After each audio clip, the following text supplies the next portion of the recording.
What's good with YouTube? You already know. Big Flocka with a convict's reaction where I smash, dash, and react. Please hit the like, subscribe, comment, do all those things to help support your boy, and hit that bell notification for future fire reactions. Now, as you can tell by the title and thumbnail, we're going to talk about a new rapper in Southern California, man, who's pretty much took the airways by surprise, man.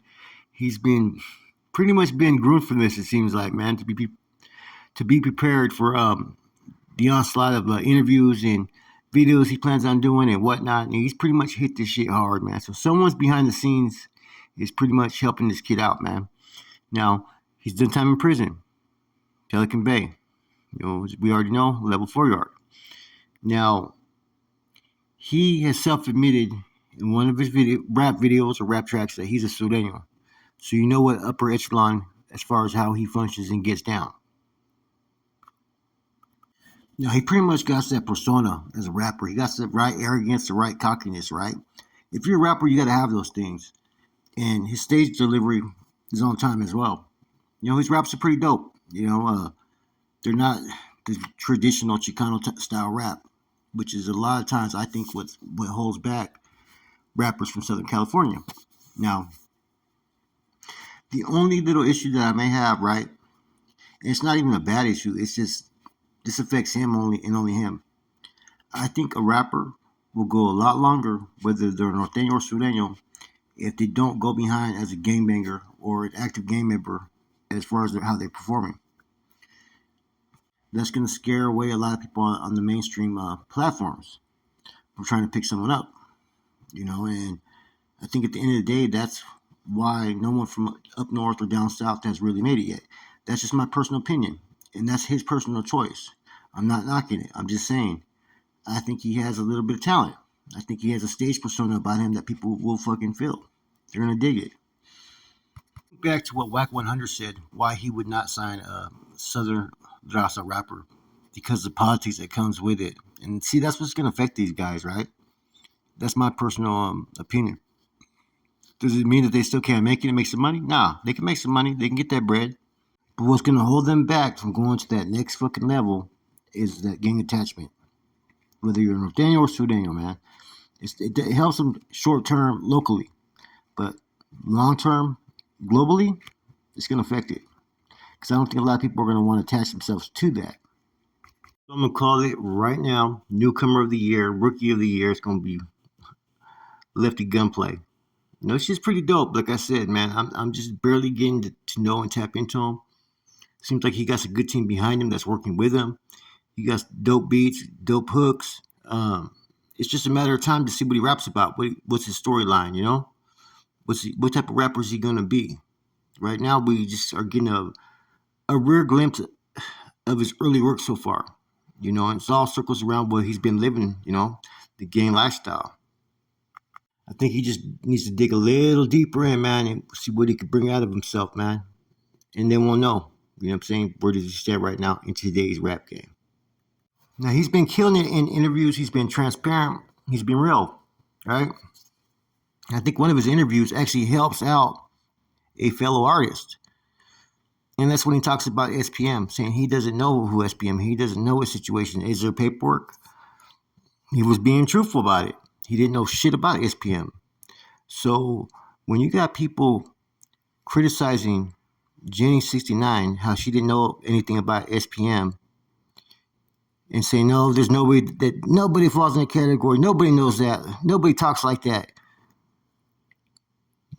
LEFTY GUNPLAY did. He said it right there on the podcast. Well, I don't know nothing. Show me the paperwork, man. Otherwise, I'm not going to speak on it. Here's someone who was in Pelican Bay, who has identified himself as a Sureño, right? Does not know the details about SPM. So if that's the case, how could you even criticize Jenny 69 and say she's lying because saying that she didn't know? There's a lot of people that didn't know the details. Now it's out there. Now people are starting to learn. So he's pretty transparent about his life. He's from San Gabriel Valley, Baldwin Park, right? He got sentenced to 13 years as a juvenile, basically. He's been doing time since he was young, man. So pretty institutionalized, and we've all been there, right? You can outgrow that. It just takes time. And I watched several of his interviews, right? And what I gathered was this: is that he really had no role models but the streets, and he went to prison and jail at such a young age that he had to grow up real quick, man. I had a lot of homeboys that went to prison at the age of 15, 16 for murders and whatnot, and it's one of those transitions you have no choice. You know what I'm saying?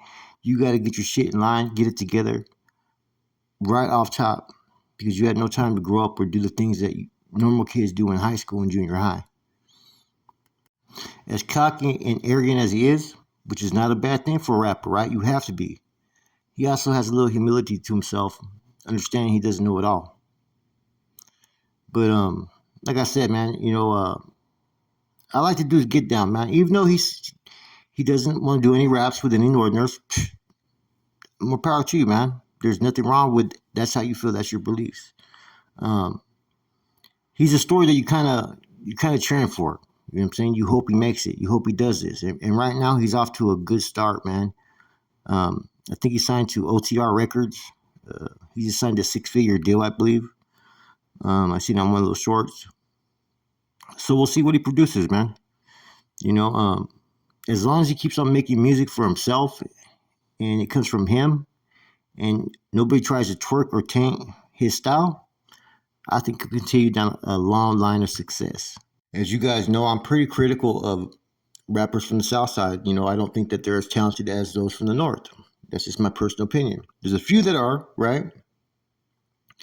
But there's so many, so much talent up North. This guy got talent right here. He's one of the rappers from down south that I can sit there and say, you know what, man, this dude can do it. He can make something happen big down south. And I think he also has the motivated factors to do so, which is always going to be key. The key thing is this, is that he's so young that he has such a future ahead of him, and he's going to grow into this rapper, and we're going to see what type of rapper he becomes. Either rappers get in the game at a young age, and once they get in, they're no longer doing crime or gang banging really hardcore. They're just a studio gangster, or they get into it where it's too late, where they've done a bunch of time. They're already in their late 30s and 40s trying to rap. This kid right here, like I said, he's in his early 20s. He got a long time to find himself in this rap game, and I think he's going to find himself. Southern California has found their wild card in this kid right here, man. Look at how much traction he's got in like the last fucking few months, man. He's all over the place, man, and I look forward to seeing what he does, man. He got a unique style. He got a presence on stage that's, enjoyable, what I'm saying, for most people. He can pump the crowd. He can move the crowd, which is important as a rapper, man. So, yeah, I think he's going to be the next big thing out of Southern California. With that said, it's your boy Flacco, Convict's Reaction. I'm gone.